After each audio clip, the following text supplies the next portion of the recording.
Once upon a time there was a potter named KAKIEMON. His name, kaki, comes from a Japanese fruit. They are as red as the sunset, or as red as a fire engine, or a post box, or they can be eaten unripe, but they are not very sweet. It is best to wait until they are ripe before eating them, but if they are overripe, they become too soft and the texture is not good. Oops! I didn't upload this video to teach you how to eat kaki with my poor English. I want to explain how KAKIEMON spread his porcelain to Europe. Let's start his story right away. Sakida KAKIEMON, whose original name was Sakida Kizanemon, was born in 1596 in the ceramic town of Erita, where he assisted his father in the production of white porcelain and blue and white porcelain from an early age. There is a reason why Kizanemon changed his name to KAKIEMON, but first let me explain Emon. Emon is often added to men's names. Japanese people do not have middle names. If it is too short, there will be more people with the same name. I believe that this is why they added an extra character to the name, but I am not sure if this is true or not. The name with Emon was mainly used in the Edo period, and nowadays, as far as I know, the only name with Emon is Doraemon, a character from a comic book. So why did he add kaki to his name? In Japanese, Akae means red painting. However, it is not this painting, not that painting. It means enameling with various colors.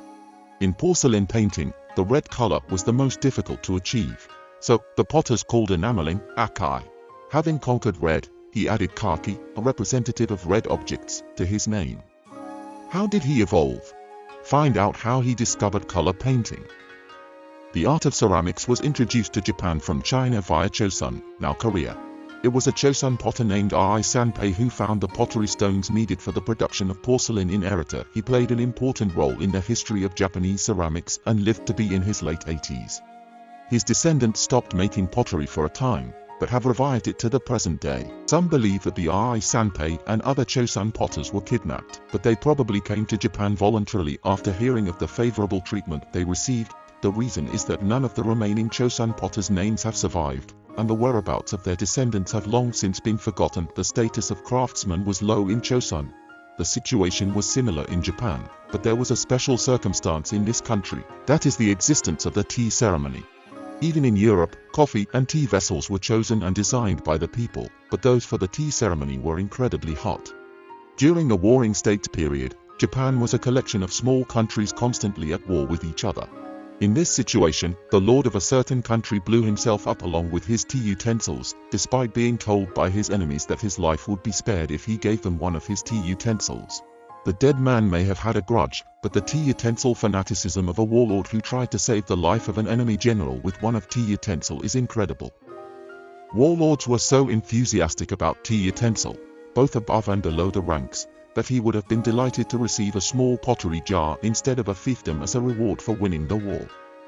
Potters who laid such golden eggs were not to be treated lightly. Although it is certain that Ai Sanpei started porcelain production in Erita, there are differing theories as to whether it was KAKIEMON who developed Akae. Zhen Chenggong, half Chinese and half Japanese, was born and raised in Japan. He was not a potter but also a trader, politician and soldier. Some believe that he passed the secret of Akae from China to the Erita potters, leading to their success. However, this does not fit the timeline. According to the chronology, Akae was completed before he was 20 years old, so he must have been 15 or at least 10 years old when he passed on the secret. Besides, as a soldier he served in the Ming dynasty, would he easily hand over the material to his rival Erita? Speaking of military men, he was a hero who defeated the Dutch East India Company's army in Taiwan. The legend of his heroism may have gained too much momentum, and people may have even taken the credit for Akae as his own. So was Akae still created by KAKIEMON? It is true that the technology was learned from the Chinese, but it was not a celebrity like Jin Cheng Suchun. Nagasaki was Japan's only window for trade. A merchant who knew KAKIEMON learned the technique from the Chinese when he visited there and passed it on when he returned to Erita. He did not learn directly from the Chinese, and the intermediary was not a ceramics expert. He probably got some hints, but nothing more. Then he worked hard and made Akae his own. No, that expression is not correct. They made Akae their own through hard work. Making porcelain requires a lot of equipment. This is evidenced by the fact that all the early porcelain kilns, Meissen, Sèvres, and Vienna, were either royal patrons or royal There is an anecdote about Bernard Parise burning furniture when he ran out of firewood. I don't know if this is true or not, but if it is, it was possible because it was pottery. If it were porcelain, the whole house would have to be burned down over time. A modern kakemon kiln, for example, takes 40 to 50 hours to fire at a time and is fueled by 20,000 firewood of red pine. This may be partly due to the large number of items to be fired, but to achieve a firing temperature of 1,300 degrees Celsius with wood, the kiln needs to be of a certain size and strength, as well as a certain firing time. If this is the case, more people need to be employed. At present, about 30 people are employed at the kakemon kiln. This is not much different from the past. Early kakemon was strongly influenced by China. This was partly by example, but also by demand. This was true not only for kakemon, but also for Arita and Imari. Arita was originally a separate ceramic town from Imari, but since they were neighboring towns with similar styles and products from both towns were exported from the port of Imari, they were collectively called Imari. From there they exported practical ceramics and porcelain to Asia on a small scale. The situation changed with the fall of the Ming dynasty. The Ming dynasty was reluctant to raise the white flag against the new Qing dynasty army, which wanted to conquer China, partly due to the resistance of rebels such as Chen Cheng's rebel army. In the end, it took about 40 years for the Qing dynasty to completely dominate China. The disruption caused a number of problems, one of which was the interruption of porcelain production and the cessation of exports. The Dutch East India Company was troubled when porcelain, an important item, was stopped. What about Japan? No, they can only make miscellaneous vessels. We have just finished a wonderful piece of colored porcelain. What good timing! Kakemon perfected colored porcelain in the early 17th century. At the same time, the Ming dynasty began to fall, but would Japanese quality really be accepted abroad? Arita's first export destination, called Imari, was Laos, Vietnam. Although it is not recorded, they probably tried to see if they could pass it off as a Chinese product. History is mysterious. How could a Japanese product become a substitute for a Chinese product, no matter how much it is about ceramics? Anyway, the test was passed and Imari porcelain was shipped to Europe. The early products were mostly Chinese imitation. No, they were influenced by China.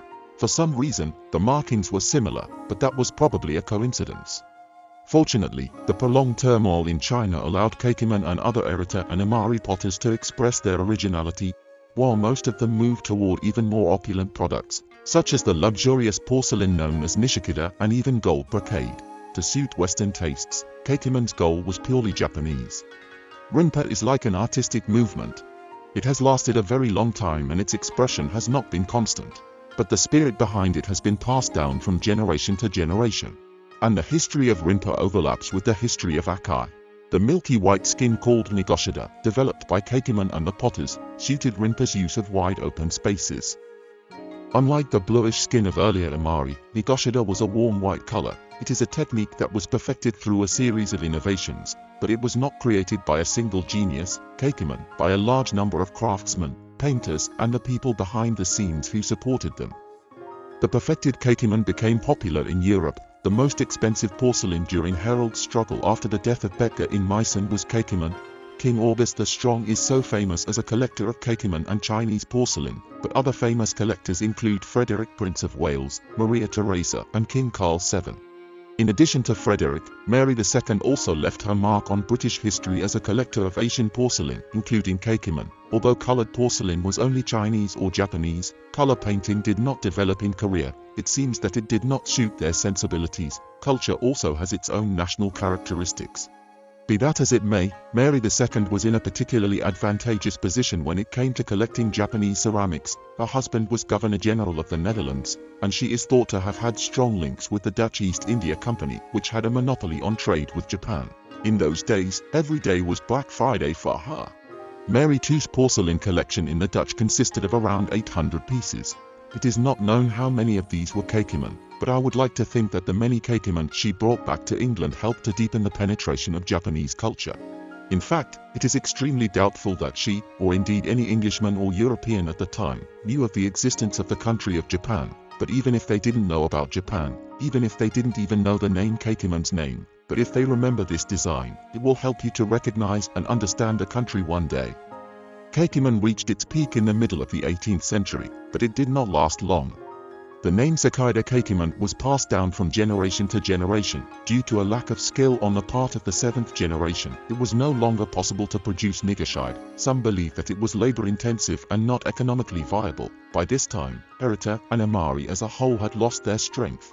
Then China made a comeback. The Long Blancs had reduced their technical skills, which they surpassed with their imitations of Japanese porcelain. In honor of Chinese potters, it should be mentioned, it was an order from the East India Company, and soon they were producing wonderful Qing dynasty china. Kakemon has been imitated by various European kilns, including Meissen. They are not imitation, because they proudly put the marks of their kilns. The realm of copy reached its zenith in Chantilly. There is the episode. The first time Christie's held an auction in Tokyo, there was a Kakemon copy of Chantilly up for auction. An Imari expert looked at it and said, "This is a genuine Kakemon. They don't understand because they are Westerners." When the auction was over and a successful bidder removed the bronze base, he found the mark of Chantilly's trumpet on it. Thank you for watching this video to the end.